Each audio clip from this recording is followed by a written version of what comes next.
What is it about 80s culture that just screams with awesomeness? The neons and the synthesizer music, or the outfits and the cars? In terms of entertainment, the 80s gave us some of the greatest movies of all time. We are talking Back to the Future, Terminator, Predator and Blade Runner, to name but a marginal few. And sure, the sci-fi of the time was absolutely incredible, and to this day a lot of it is still better than most of what Hollywood is spewing out. But it wasn't just about the sci-fi that stood out. We saw some great action and neo-noir movies too. It all exuded attitude and style in a way that's near impossible to recreate these days without coming across too campy.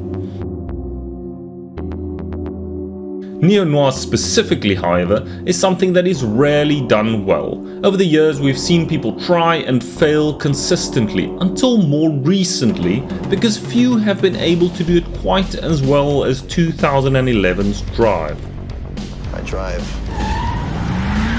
Drive is dramatic, violent, ruthless and powerful. It gives us all the thrills that an 80s action movie does, but it also digs deeper and it gives us more than we'd expect. But how, you may ask, does 80s action and Drive tie in with Hotline Miami? Well, besides all three of those being some of my favorite forms of entertainment, Hotline Miami is in part inspired by Drive and is set in 1989 Miami.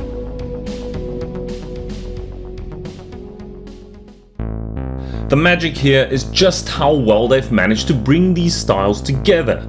The pure brutality and adrenaline mashed with that soundtrack that forms such a core part of the experience that you'd be playing a different game were the music turned off. Hotline Miami absolutely lives and breathes style and cheek. In its presentation, its storytelling and its boldness. It's unforgiving, it's fast, it's brutal and deliberately obtuse, giving the player not a moment of rest, and it's all brilliant.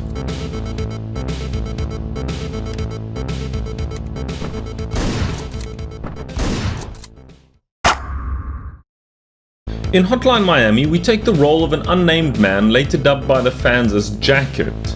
We receive a package outside our door containing a mask. Also included are instructions on a hit.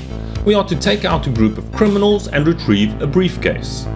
There's no hand-holding, no grand tutorial apart from learning basic controls, and soon after we receive our first mission, we are thrown into a criminal war.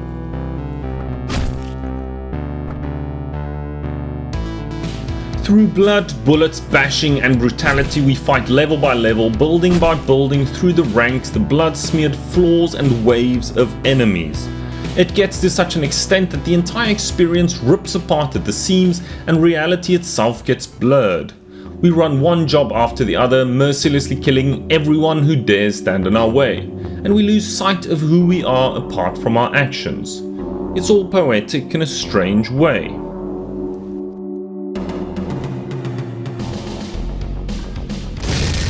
By now we are just a ruthless killing machine, a tool for the contract, and what started as a single job soon turns into a hunt for the leaders of the Russian mafia.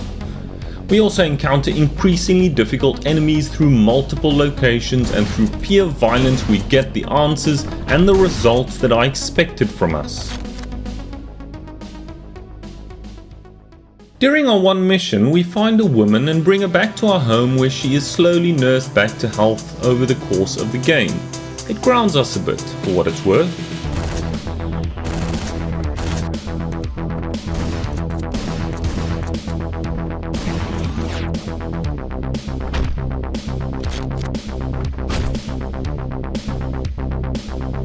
For these moments we are not a person, we are a machine. With a soundtrack to keep your adrenaline high and neon colors to keep your attention glued to the screen, we are dropped into the sublimely sculpted, pixelated 1980s world. The game oozes style in every aspect, and apart from what it shows you, it tells an interesting story too, with colorful and fascinating characters that bring about a sense of nostalgia.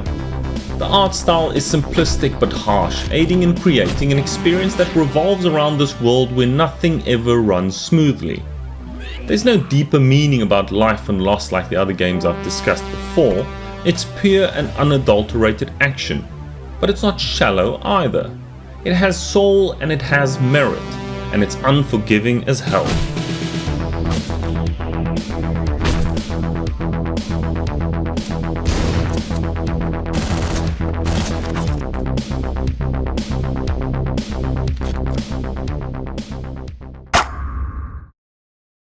Regardless of how it might seem, Hotline Miami is anything but superficial. Apart from paying homage to some great cinema, it also gives the impression of a drug or anger-fueled experience, where we encounter the same person over and over in different locations.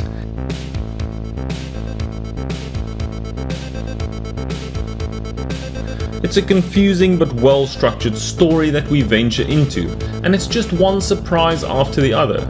There's never a moment in Hotline Miami where you can zone out or get distracted, both in the gameplay and in the cutscenes. There's not much more to say about Hotline Miami beyond the emotional, mental and physical ferocity, but there is a lot more to it than just that. It's something you can only experience for yourself by jumping in and letting go. It's therapeutic, if anything. Jonathan Soderstrom created the game almost as a spiritual successor to an unreleased game of his called Super Carnage. But you get the sense that this game was a bit more personal and with much planning put behind it between him and Dennis Whedon. This isn't just a top-down shooter, and it's not just about the pumping music either. This is the underbelly of 1980s Miami. Although it seems glorified at first sight, it's not at all, and actually presents us a disturbing sense of reality.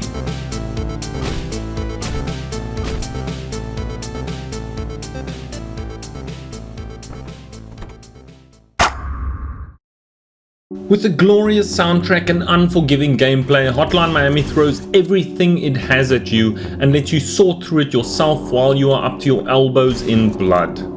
It's difficult, it's harsh, and it takes no prisoners, but damn, is it good.